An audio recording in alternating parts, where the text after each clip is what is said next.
উপকূল জুড়ে রিমাল তাণ্ডব, বিস্তীর্ণ জনপদ বিদ্যুৎহীন, বাঁধ ভেঙে প্লাবিত নিম্নাঞ্চল, 10 জনের প্রাণহানি। রিমালে ক্ষতিগ্রস্ত 19 জেলা, 35,000 ঘরবাড়ি সম্পূর্ণ বিধ্বস্ত। আবহাওয়া অনুকূলে আসলে পরিদর্শনে যাবেন প্রধানমন্ত্রী। স্মার্ট বাংলাদেশ গড়তে মার্কিন ব্যবসায়ীদের অংশীদারিত্ব চান প্রধানমন্ত্রী, বিনিয়োগের পরিবেশ নিশ্চিতের আশ্বাস।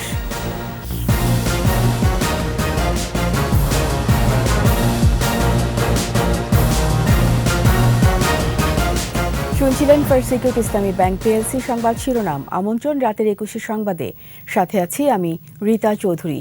দর্শক, 21 টেলিভিশনের সংবাদ একই সাথে সরাসরি দেখতে পাবেন আমাদের ফেসবুক পেজ www.facebook.com/2124 অনলাইনে। উপকূল জুড়ে তাণ্ডব চালিয়েছে ঘূর্ণিঝড় রিমাল। বিধ্বস্ত জনপদে বিদ্যুৎহীন প্রায় 2.5 কোটি গ্রাহক। জোয়ারে পানিতে বাঁধ ভেঙে প্লাবিত নিচু এলাকা। বিভিন্ন জেলায় এ পর্যন্ত মারা গেছেন 10 জন। রিমালের প্রভাবে টানা ঝড় বৃষ্টি হচ্ছে দেশ জুড়ে। পাহাড়ি এলাকায় ভূমিধসে আশঙ্কা করা হচ্ছে। এদিকে বৈরী আবহাওয়ার কারণে উপকূলীয় এলাকায় বন্ধ রয়েছে সব শিক্ষা প্রতিষ্ঠান। প্রতিনিধিদের সহায়তায় খুরশিদ আলম মুকুলের প্রতিবেদন। ঘূর্ণিঝড় রিমালের প্রভাবে উপকূলীয় এলাকাসহ সারা দেশেই ঝড়ো হাওয়াসহ ঝরছে ভারী বৃষ্টি। ঝড়ে ঘরের নিচে চাপা পড়ে ভোলার লালমোহনে এক বৃদ্ধা এবং দৌলতখানে এক শিশুসহ মারা গেছেন 3 জন। চর কুকরিমুকরি সহ চর ফ্যাশনের নিচু এলাকা প্লাবিত হয়ে পানিবন্দী প্রায় 20,000 মানুষ। বিধ্বস্ত হয়েছে অর্ধশতাধিক বাড়িঘর। বিদ্যুৎহীন হয়ে বিপর্যস্ত জনজীবন। লক্ষ্মীপুরের রামগতি ও কমলনগরে স্বাভাবিক জোয়ারের চেয়ে নদীর পানি 4-5 ফুট উঁচুতে প্রবাহিত হচ্ছে। বেড়িবাঁধ ভেঙে প্লাবিত নিম্নাঞ্চল। পানিবন্দী 70,000 মানুষ, বিদ্যুৎহীন কয়েক উপজেলা। মতিরহাট, লুধুয়া, কালকিনি, সাহেবেরহাট ও রামগতিতে বিধ্বস্ত অর্ধশতাধিক কাঁচা ঘরবাড়ি সহ শিক্ষা প্রতিষ্ঠান। চট্টগ্রাম মহানগরীর বাইজিদ বোস্তামি থানার টেক্সটাইল গেটে দেয়াল ধসে মারা গেছেন এক যুবক। জলাবদ্ধতায় বন্ধ বঙ্গবন্ধু শেখ মুজিবুর রহমান টানেল সহ চট্টগ্রাম বন্দরের অপারেশনাল কার্যক্রম। সাগর উত্তাল থাকায় বন্ধ জাহাজের পণ্য খালাসও। জলোচ্ছ্বাসে প্লাবিত বাগেরহাটের মোংলা, রামপাল, মোরেলগঞ্জ ও শরণখোলা উপজেলার নিম্নাঞ্চল। ক্ষতিগ্রস্ত ঘরবাড়ি, ভেসে গেছে চিংড়ি ঘের। বিদ্যুৎ বিচ্ছিন্ন পুরো জেলা। নদ নদীগুলো বেড়েছে স্বাভাবিকের চেয়ে 3 থেকে 4 ফুট বেশি জোয়ারের পানি। খুলনার কয়রায় 3টি জায়গায় বাঁধ ভেঙে প্লাবিত অন্তত 20 গ্রাম। ভেসে গেছে শতাধিক চিংড়ি ঘের, ভেঙে গেছে কয়েকশো কাঁচা ঘরবাড়ি ও দোকানপাট। পাউবু জানায়, জোয়ারের তীব্র চাপে মহেশ্বরীপুর ইউনিয়নের সিংহের কোনা, মহারাজপুর ইউনিয়নের 10 হালিয়া ও দক্ষিণ বেতকাশী ইউনিয়নের 3 নম্বর ওয়ার্ডের বেলালগাজীর বাড়ির সামনের বাঁধ ভেঙে গেছে। নোয়াখালীর দ্বীপ উপজেলা হাতিয়ার 11টি ইউনিয়ন প্লাবিত হয়ে পানিবন্দী প্রায় 50,000 মানুষ। হাতিয়া নদীর পানি বেড়েছে স্বাভাবিকের চেয়ে 8 থেকে 10 ফুট। জোয়ারের পানিতে প্লাবিত নিঝুম দ্বীপের প্রধান সড়ক ও বাজারও। 6 থেকে 7 ফুট পানির নিচে পটুয়াখালীর কুয়াকাটা কলাপাড়ার নির্মাঞ্চল। ভেসে গেছে প্রায় 800 ঘের এবং 2,500 পুকুরের মাছ। এখনও উত্তাল বঙ্গোপসাগর।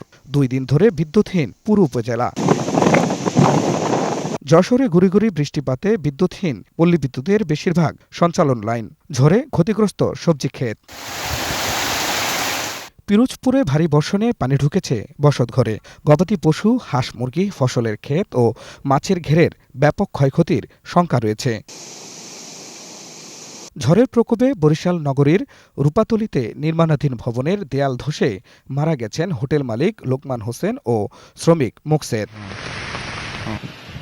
ঝড়ে বন্ধ রয়েছে পাটুরিয়া দৌলতিয়া নৌরুটে ফেরি ও লঞ্চ চলাচল।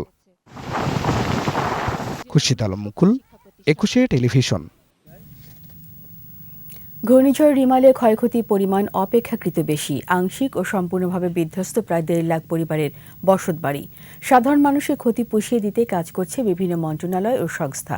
সংবাদ সম্মেলনে এসব তথ্য তুলে ধরেন দুর্যোগ ব্যবস্থাপনার প্রতিমন্ত্রী মুহিবুর রহমান। মোহাম্মদ নূর নবীর প্রতিবেদন। বেসামাল রিমালে ভেঙেছে ছোট বড় অসংখ্য বাঁধ, আর তাতেই প্লাবিত বিস্তীর্ণ অঞ্চল। স্থলভাগের 19 জেলায় ক্ষয়ক্ষতি স্মরণকালের সব রেকর্ড ভেঙেছে। এখন কম বেশি সবাই সচেতন, তাই আশ্রয় কেন্দ্রে গেছে 8 লাখ মানুষ। এতে জানমালের নিরাপত্তা ঘটলেও ঘর বাড়ি আর ফসলের মারাত্মক ক্ষতি হয়েছে।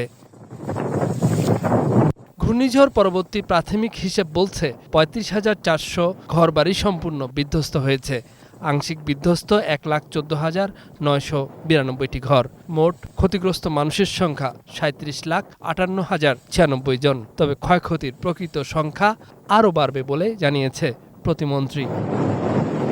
সম্পূর্ণভাবে বিধ্বস্ত হয়েছে ৩৫,৪৮৩টি ঘরবাড়ি এবং আংশিকভাবে বিধ্বস্ত হয়েছে ১,১৪,৯৯২টি ঘরবাড়ি। জিটিপি পদ্ধতিতে আমরা যেহেতু এগুলি দিই, এখানে কোনো নয়সা হওয়ার কোনো সুযোগ নাই। সুতরাং আমরা যেটা দিই সম্পূর্ণভাবে স্বচ্ছতার সাথে যার টাকা তার কাছে আমাদের পৌঁছে যায়। এরই মধ্যে ক্ষতিগ্রস্ত পরিবারগুলোকে দেওয়া হয়েছে ৬,৮৫,০০,০০০ টাকা, নগদ ৩,৮৫,০০,০০০ টাকা, ৫,৫০০ মেট্রিক টন চাল, ৫,০০০ প্যাকেট শুকনো খাবার, শিশু খাদ্য কিনতে ১,৫০,০০,০০০ এবং গোখাদ্যের জন্য ১,৫০,০০,০০০ টাকা দেওয়া হয়েছে। এবার যে আমরা বরাদ্দ এই অল্প সময়ের মধ্যে যেটা দিয়েছি, এটা আজকের দিন পর্যন্ত আমাদের তো বরাদ্দর কার্যক্রম অব্যাহত থাকবে এবং আমরা এই যে ক্ষতিগ্রস্ত যে সমস্ত হয়েছে এটা শুধু তো আমাদের মন্ত্রণালয়ে শুধু সীমাবদ্ধ না, আমাদের যেমন এটার মধ্যে রোডসের অংশ আছে, আমার ভবিষ্যতে ক্ষতিগ্রস্ত হয়েছে, পানি সম্বোধনের মাধ্যমে ক্ষতিগ্রস্ত হয়েছে বা আমাদের মৎস্য মন্ত্রণালয়ের মাধ্যমে ক্ষতিগ্রস্ত হয়েছে। সমস্ত মন্ত্রণালয়কে ইতিমধ্যে নির্দেশ দেওয়া হয়েছে যার যার মন্ত্রণালয়ের ক্ষতিগ্রস্ত লোকের সংখ্যা এবং তার এগুলি হিসাবগুলি আনার জন্য। আমরা তো এটা সব মন্ত্রণালয় মিলিয়ে জন্য কাজ করতেছি। এখানে আমার মন্ত্রণালয় কাজ করবে, এখানে মাননীয় প্রধানমন্ত্রী ওইখানে অফিস থেকে ঘর বাড়ি করার খামার বাড়ি আছে, এটা আমরা সমন্বিতভাবে এটা নিয়ে আমরা কাজ করতেছি। এটা প্রত্যেক মন্ত্রণালয় যার যার অবস্থান থেকে ঘরবাড়ি নির্মাণ সহ অন্যান্য ক্ষতি পুষিয়ে দেবে বলে প্রতিশ্রুতি দেন প্রতিমন্ত্রী। অনেকেই মারা গেছে, যাওয়ার পথে দেওয়াল ধসে বিভিন্নভাবে এই ১০ জনের সুস্পষ্ট তথ্য আমাদের কাছে আছে। মোহাম্মদ নুরুন নবী, ২১ টেলিভিশন, ঢাকা। বিনিয়োগে উন্নত পরিবেশ নিশ্চিতের আশ্বাস দিয়ে স্মার্ট বাংলাদেশ গড়তে মার্কিন ব্যবসায়ীদের অংশীদারিত্ব কামনা করেছেন প্রধানমন্ত্রী শেখ হাসিনা। বৈশ্বিক প্রতিযোগিতা বাড়ানো এবং রপ্তানি ভিত্তি সম্প্রসারণে ব্যবসায়ীদের সমর্থন প্রয়োজন বলেও জানান প্রধানমন্ত্রী। রিপোর্টে আরও জানাচ্ছেন আকবর হোসেন সুমন। প্রধানমন্ত্রীর সরকারি বাসভবন গণভবনে ইউএস বাংলাদেশ বিজনেস কাউন্সিলের একটি প্রতিনিধি দলের সঙ্গে বৈঠক হয় প্রধানমন্ত্রী শেখ হাসিনার সঙ্গে। ইউএস বাংলাদেশ বিজনেস কাউন্সিলের পরিচালনা পর্ষদের চেয়ারম্যান স্টিভেন কোভোস ও প্রেসিডেন্ট অ্যাম্বাসেডর অতুল কেশব সহ মার্কিন ব্যবসায়ী প্রতিনিধিরা এতে অংশ নেন। সর্বোচ্চ সুবিধা প্রদানের আশ্বাসের ভিত্তিতে বাংলাদেশে বিনিয়োগে মার্কিন ব্যবসায়ীদের আহ্বান জানান প্রধানমন্ত্রী Sheikh Hasina. I may remind you that Bangladesh has the most liberal investment policy status in the region. Also be assured that we are giving top priority to improving our investment environment.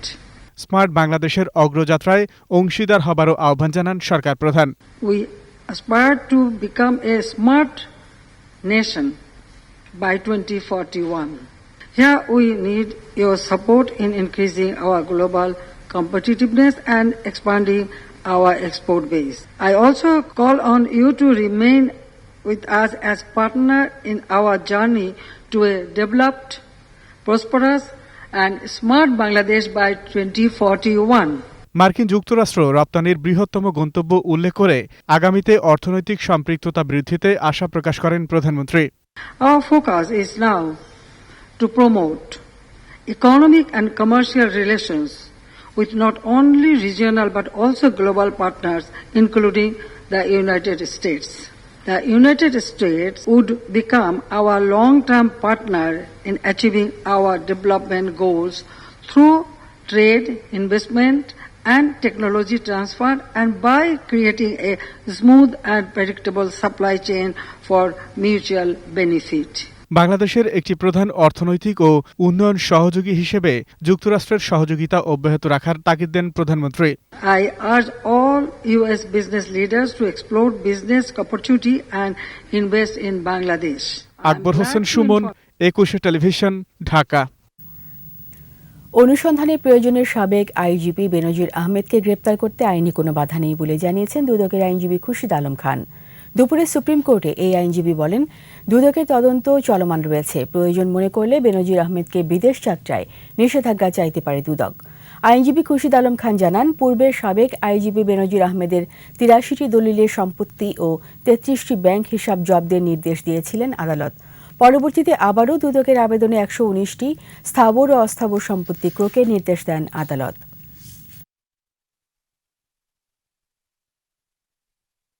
Supreme কোর্টের appeal বিভাগের রায় আছে, অনুসন্ধান চলাকালীন সময় সেগুলো গ্রেফতার করতে পারেন যদি তার যদি ক্র্যাডিবল ইনফরমেশন থাকে। অনুসন্ধান চলছে, অনুসন্ধান শেষ হলে পূর্ণাঙ্গ চিত্র পাওয়া যায়।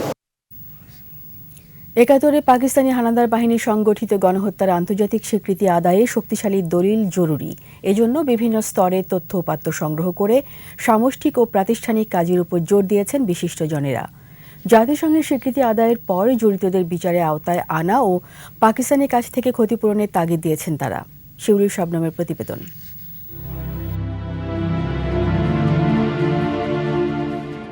১৯৭১-এর ৯ মাসের যুদ্ধে পাকিস্তানি বাহিনী নিরীহ বাঙালিদের ওপর হত্যা, ধর্ষণ, নির্যাতন, জ্বালাও পোড়াও চালিয়ে চিহ্ন লোপাট সহ সব ধরনের অপরাধই করেছিল, যা আন্তর্জাতিক আইনের সরাসরি লঙ্ঘন।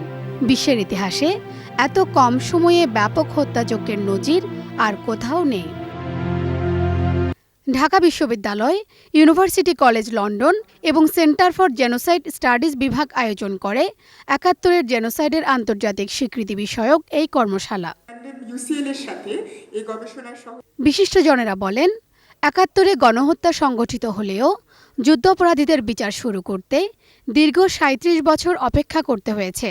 এই বিচার থামিয়ে দেয়া বা প্রশ্নবিদ্ধ করার মতো আন্তর্জাতিক ষড়যন্ত্র শুরু হয়েছিল কোন রাজনৈতিক প্রেক্ষাপটে, সেসব বিষয় খুঁজে দেখার পরামর্শ দেন তারা। গণহত্যার স্বীকৃতির বিষয়ে কেন আমরা এতটা পিছিয়ে আছি সে প্রশ্নের উত্তর খুঁজতে হলে আমাদেরকে কোন রাজনৈতিক প্রেক্ষাপটে দেশে স্বাধীনতার বিরোধিতাকারীদের পুনরুত্থান ঘটেছিল কিংবা তাদের রাজনৈতিক পুনর্বাসন কিভাবে হয়েছিল বা কারা করেছিল সেই বিষয়গুলো বিবেচনায় নিতে হবে। এরই মধ্যে যুক্তরাষ্ট্রের বিভিন্ন বিশ্ববিদ্যালয় ও আন্তর্জাতিক বিভিন্ন সংগঠন ৭১-এর গণহত্যার স্বীকৃতি দিলেও জাতিসংঘের স্বীকৃতি পাওয়াটাই মূল লক্ষ্য। এজন্য যথাযথ প্রক্রিয়ায় তথ্য উপাত্ত ও দলিল সংগ্রহ করে সদস্য রাষ্ট্রগুলোর কাছে পাঠাতে হবে। গণহত্যার স্থান, বধ্যভূমি, গণকবর, নির্যাতন কেন্দ্র চিহ্নিতকরণ সহ দেশ জুড়ে জরিপ পরিচালনার মাধ্যমে ৭১-এর গণহত্যার একটি কম্প্রিহেন্সিভ ডাটাবেস তৈরি করতে হবে। ৭১-এর গণহত্যা বিষয়ে বিশ্বকে জানাতে ব্রিটিশ একাডেমির অর্থায়নে দেশে প্রথমবারের মতো ডিজিটাল ডাটাবেস তৈরির কাজ শুরু করেছে ঢাকা বিশ্ববিদ্যালয়। এখানকার মানুষের কোনো অস্তিত্ব থাকবে না সেরকম একটি তারা রাষ্ট্র আশা করেছিল। সেই বিষয়টিকে সঠিকভাবে তুলে ধরার জন্যেই একটি ওয়েব বেসড ডাটাবেস, আমার যতদূর জানা পড়ে এই যে web based genocide information system, এটি হয়তোবা বাংলাদেশের প্রথম হবে। গণহত্যার আন্তর্জাতিক স্বীকৃতি আদায় করা গেলে পাকিস্তানের কাছ থেকে ক্ষতিপূরণ চাওয়া হবে বলে উঠে আসে আলোচনায়। শিউলি শবনম, ২১ টেলিভিশন, ঢাকা। এরই সাথে শেষ করছি রাতের ২১ সংবাদ। যাওয়ার আগে ফার্স্ট সিকিউরিটি ইসলামী ব্যাংক পিএলসি সংবাদ শিরোনামগুলো আরও একবার। উপকূল জুড়ে রিমাল তাণ্ডব, বিস্তীর্ণ জনপদ বিদ্যুৎহীন, বাঁধ ভেঙে প্লাবিত নিম্নাঞ্চল, ১০ জনের প্রাণহানি। রিমালে ক্ষতিগ্রস্ত ১৯ জেলা, ৩৫,০০০ ঘরবাড়ি সম্পূর্ণ বিধ্বস্ত। আবহাওয়া অনুকূলে আসলে পরিদর্শনে যাবেন প্রধানমন্ত্রী। স্মার্ট বাংলাদেশ গড়তে মার্কিন ব্যবসায়ীদের অংশীদারিত্ব চান প্রধানমন্ত্রী, বিনিয়োগের পরিবেশ নিশ্চিতের আশ্বাস।